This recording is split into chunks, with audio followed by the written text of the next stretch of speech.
Thank you for joining us. You're listening to the Beyond 50 radio program. I'm Daniel Davis. Joining us here on the program today is author of an interesting book called Wise Mind, Open Mind. You can probably reverse that and still get the same results. Anyway, I'd like to welcome to our program today our guest, Ron Alexander, is going to be talking about this wonderful book and how it can actually help us be here in the now, regardless of what's going on out there in the world today. Ron, thank you for joining us here on the Beyond 50 radio program. Oh, you're very welcome. It's a pleasure to be here. Now, I really like the title, and I was reading the book, and I was thinking to myself, first off, just to let listeners know, there's a Buddhist precept to this. But it's really interesting when you take a look at Buddhism in and of itself, and you might also consider that to be like the first in history of an approach to psychology. Describe what your experience is. Well, in many ways, we oftentimes think and feel that the Buddha was really the very first psychologist.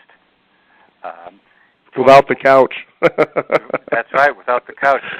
Probably with just the kusha grass or the sheepskin. Mm-hmm. And what his great teaching teaches us that goes back 2,400 years, that relates to his very first sutra, where he gave his sermon in the deer park in a tiny village called Sarnath in India, where in the early morning where I've sat and I've meditated, you get very quiet and the deer come out in full force, and they will sit and actually stand next to you and meditate when you're meditating, because they feel the spacious quality of peacefulness and equanimity. And so the Buddha, I think, had an innate understanding after many, many years of wandering and studying, where he was able to get a very deep grasp and look very deeply into the nature of what mind is and what mind is not, and what contributes to causing suffering. Mm-hmm. And mindfulness, of course, was the method, the upaya, which means method in Sanskrit, that he came up with to really say to us that inherent in taking form in any life, there is a certain amount of pain and suffering, and that nobody is immune to pain and suffering. And in the theme of wise mind, open mind, the sub-theme which I talk about and write about is finding purpose and meaning in times of crisis, loss, and change. Mm-hmm.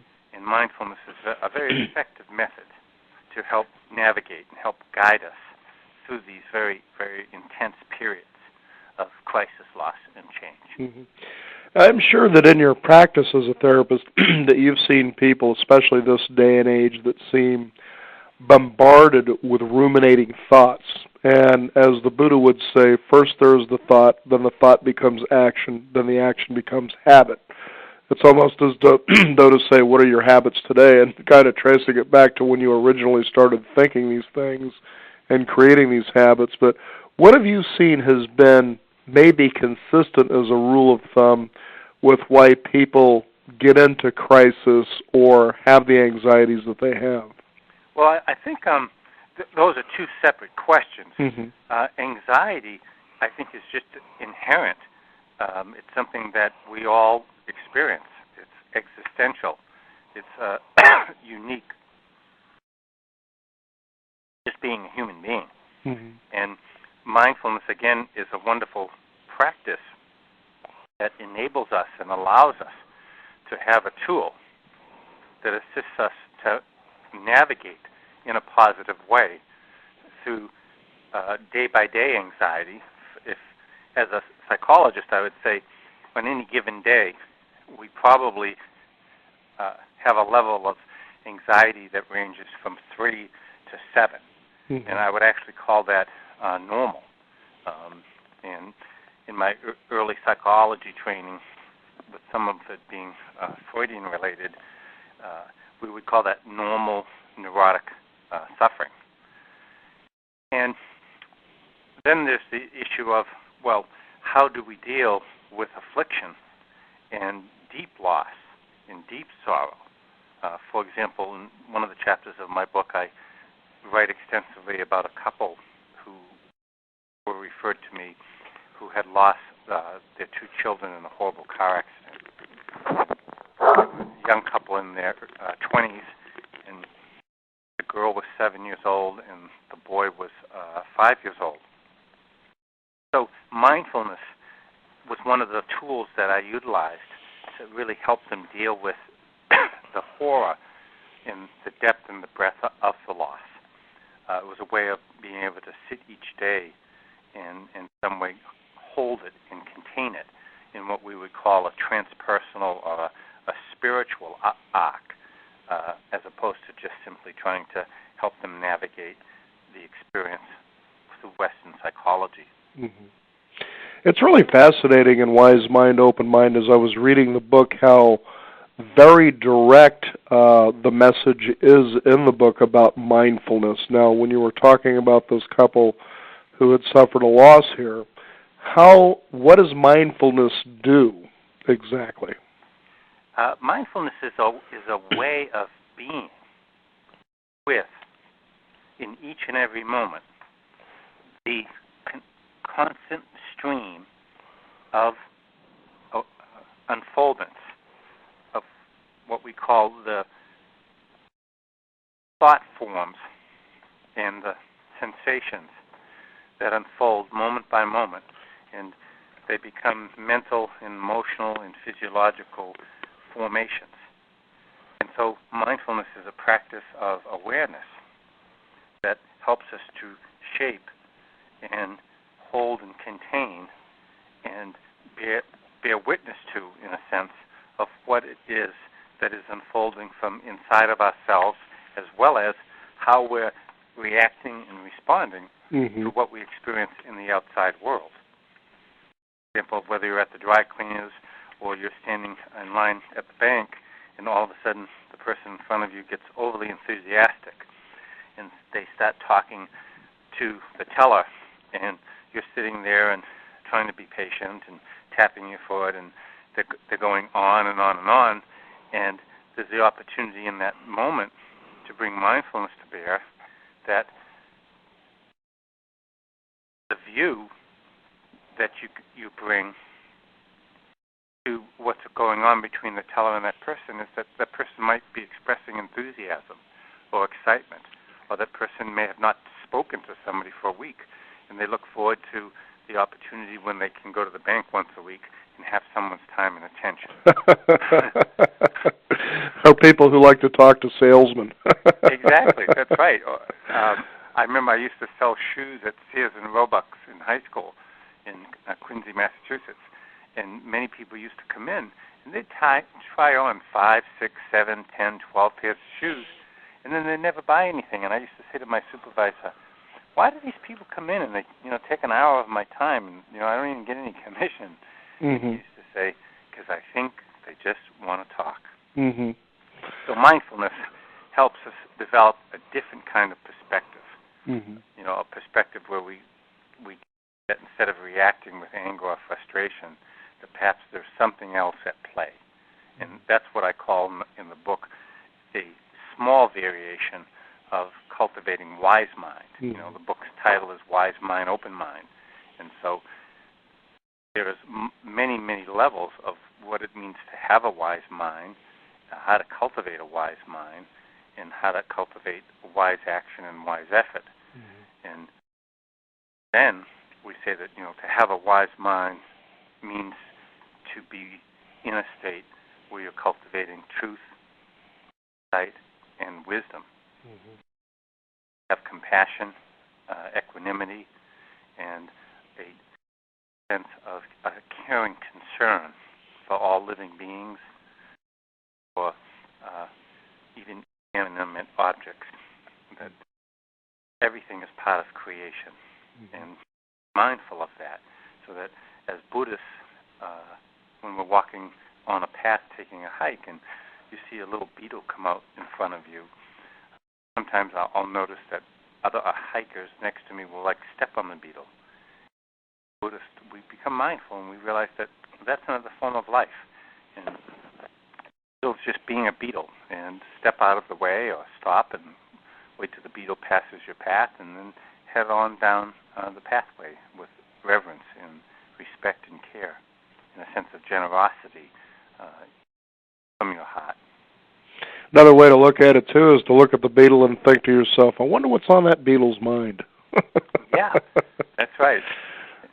I wonder what's on the beetle's mind. What's it contemplating? Mm-hmm.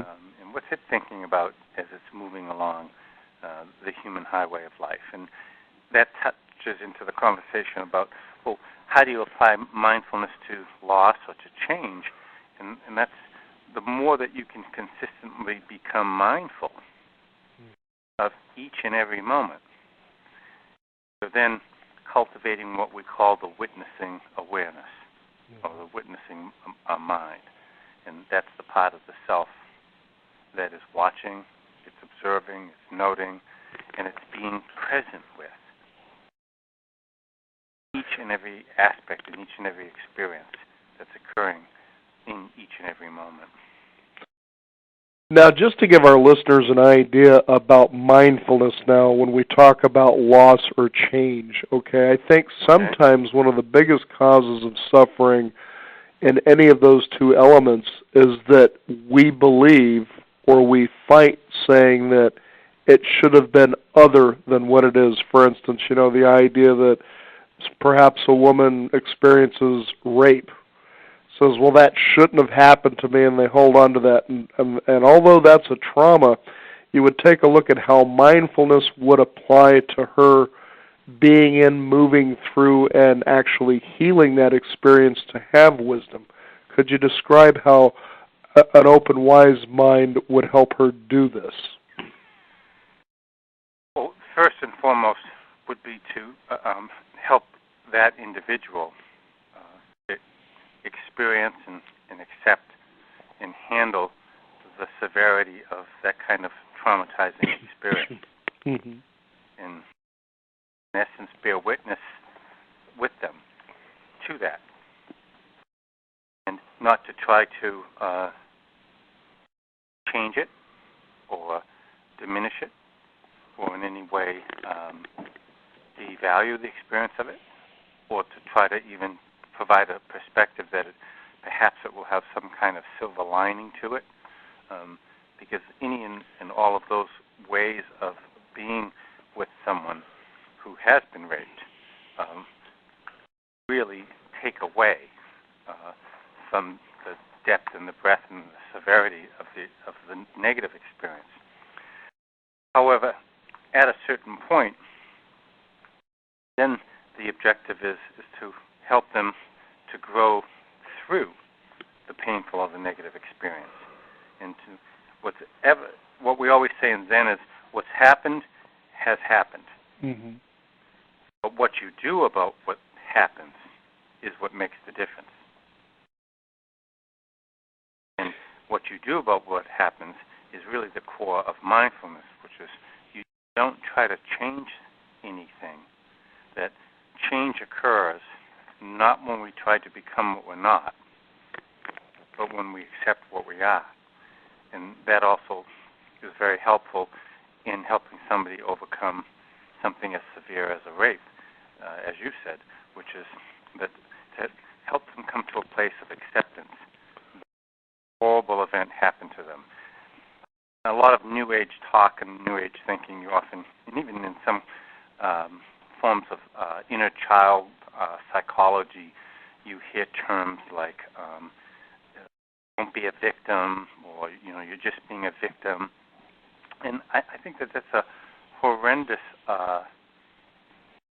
negative way to help someone heal through something as severe as a loss. What mindfulness does and says is that we want to help them accept the painful horror of the rape, and then how to grow through that, so that they don't stay fixated in a place where repetitively their own physiology keeps going through the post-traumatic stress, where their own physiology holds in or locks in the painful trauma. Mindfulness, as you're sitting with your mind and body and your breathing, each and every moment, eventually everything that has ever happened to you will start to bubble up. to the surface. Mm-hmm. And if you stay present and you stay alert, you'll be able to breathe and successfully navigate through the release of those painful and negative experiences. Mm-hmm. I use that as an example mainly because of the multitudes or the multiple levels of suffering that something like that can create. I mean, it's one thing if you're out there, especially this day and age, and you got this beautiful home, but you're overextended. The next thing you know, you lose a home, versus being violated or becoming victimized by somebody imposing their will on you. And what you're bringing up to me is really interesting when you say about being present about these arising thoughts and emotions. Most people would care to medicate themselves, change the subject, be distracted, be whatever. In the meantime, they're holding, as you're saying, or it sounds like you're saying to me, some very strong pearls of not just wisdom, but healing that changes you into a different person that becomes someone who then sees the world in a different way. And I think that's very illuminating when you think about how direct this really is. It's very illuminating, and it also cuts to the very core of the Buddha's teachings on the nature of impermanence and change, and to see the world and experience the world as it is, not as you want it to be, and to handle joy, pain, and sorrow as it is. And then as you handle joy, pain, and sorrow from the perspective of what it is, then it gives you some space. It frees up things within inside the self to create a quality of the transcendence, or what we call the transmutation, experience of being able to shift out of pain and sorrow and shift into possibility and spacious awareness. Isn't it interesting, I'm sure you found in your practice, that as people have emotional triggers to circumstances and you say, go into this with an open mind, and then just experience that trigger itself. How then all of a sudden people probably say, that's really interesting. I never thought about it that way before, as they go through that experience. What has it been like for you as you have worked with people?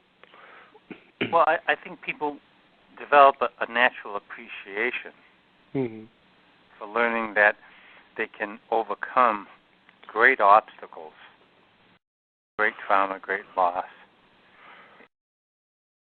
shift the wheel.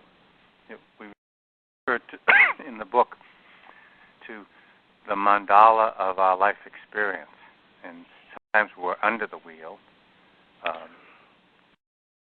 Sometimes we're on the very top of the wheel. Sometimes we just put the wheel on top of us. That's right. Now, in your book, Wise Mind, Open Mind, you just mentioned mandala, and I know that you talked about the 3 steps to creating a mandala. Now, that's something sometimes people are familiar with, and then maybe some of our listeners aren't. Describe what a mandala is and what steps you recommend to creating a mandala for your life. Well, a mandala, in its basic form, is a wheel. And usually a painting that has a series of representations of various states of consciousness, states of mind, whether they be blissful, joyful, equanimous states, or sometimes they represent states that are connected to pain and suffering. And the mandala is a symbol. Carl Jung, the spiritual psychologist, wrote a lot about the use of the mandala as a representation of how the ongoing and endlessly changing nature of the self and the mind is. So the mandala comes from both India and Tibet and Nepal. It's something that anciently has been painted.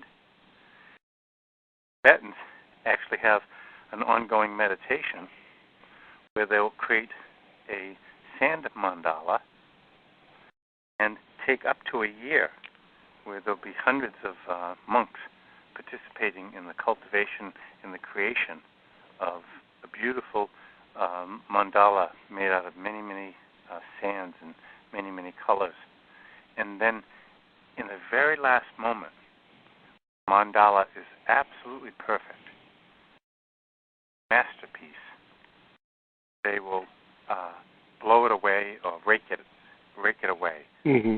And at first, one would say, "Jesus, I don't understand. Why would they want to just dissolve something that they've just taken so long to create?"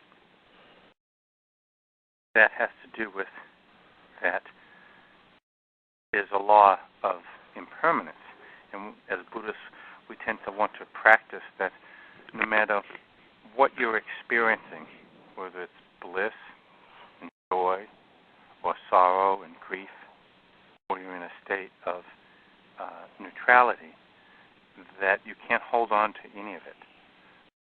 I often say when I'm teaching that whatever own or whatever wealth that you've acquired, one of the most comfortable places that I got to many, many years ago when I learned this teaching in India, that everything that you own and everything, all your special books or records or CDs, or if you live in your perfect dream home or you drive your dream car, or is to view that it's just all temporary. Mm-hmm. That we're really all in a temporary state of simply passing through one form into the next form, or from one incarnation into the next. So a mandala helps us. Practice of working with mandalas, they really help us to accept and to appreciate the continuous, ongoing stream of awareness. Mm-hmm. Nothing's permanent. Nothing is fixed. Everything's changing. Everything at the same time is always remaining the same. That comes from a wonderful line in Hermann Hesse's book Siddhartha, where at the very end of Siddhartha's life, he meets up with his young friend Govindus earlier in his life, when they both abandoned their father's palace and they were raised as Brahmins. And Siddhartha, who has now renounced his life as a husband and a father and businessman, renounced his life as a mendicant and a yogi and a searcher, and has studied with the Buddha and has studied with many yogis and saints all throughout India. And Govindus looks at him and then looks at the river and says, Siddhartha says to Govindus that the river is always changing. It's never remaining the same. And that everything in life is constantly changing and will never remain the same. And that you too are constantly changing, and each and every moment will never remain the same. And that's what a mandala is. That's what the mandala of life is really all about, that we're constantly changing, never remain the same. So a mandala is a mythological as well as a spiritual and an artistic symbol and representation. So a constant and ongoing sense of change as we experience it to be. Now, in your book, Wise Mind, Open Mind, you talk about more or less pandering or finding the real gold within. Let's talk about what exactly you mean by that. Well, in the book, I make distinctions between fool's gold. Fool's gold is often what we think is important or has to do with a certain quality of surface-level creativity. Sort of keeping up with the Joneses, in other words. Yes. Things that they don't really have a lot of importance or meaning to them. And then there's core gold. Core gold has to do with when you enter into wise mind, naturally the next evolution in the development of your consciousness to evolve into a place and into a state of consciousness where everything becomes open and free and freely accessible. That's where core creativity and the experience of accessing one's core comes into being. And what I write in the book extensively about is in this state of accessing core creativity is if you allow yourself to stay in a suspended state of continuously remaining open, that you will eventually open to a very deep and abiding sense of a core well of creativity. And in that core well of creativity, it's where all the great music has been created from, and all the great art, and all the great writing. And it's something that we all have the potential to have access towards it. But all we need to do is to open ourselves and to trust ourselves to enter into that state of opening. That's probably why artists and artisans are so inspiring to people, because when it really comes through and you feel what the person has done in such a way that it moves you, you think to yourself, how could I get to that point? But it seems that as you hold on, as we've been talking about, to things like emotions or those memories that trigger emotional responses that we don't move through, that it would be hard for us to tap in to that creativity or that life that all of us were given. How best then does somebody really begin to say, okay, what do I need to do to start today, for instance, where I can begin to be exactly what we're describing here? Well, an excellent way to start the day and to start how to be is to take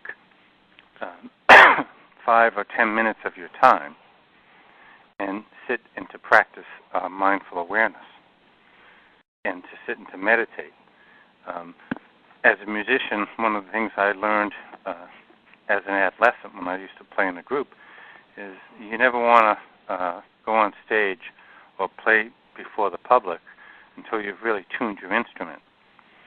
And as a psychotherapist and as somebody that's involved in behavioral medicine, my instrument is myself. Mm-hmm. And I think all of us have an instrument of ourself. And it really comes into to focus the importance of paying attention to the need to take time each and every day to tune into tuning of our instrument. And one of the best ways is to sit and close your eyes and take breaths in and pay attention to how you breathe in through your nose and how you breathe out through your nose, and to focus either at the tip of your nose or the space between your eyebrows, called the third eye, and to simply notice what's arising, what's existing, and what's falling away. And that's a wonderful way to tune your instrument of self and to get prepared for the new day. Now, certainly in your book, meditation is a key element of a practice that someone can actually bring themselves to a state of being here now. Describe why meditation is so important. Well, meditation is really, really important because it's the gateway.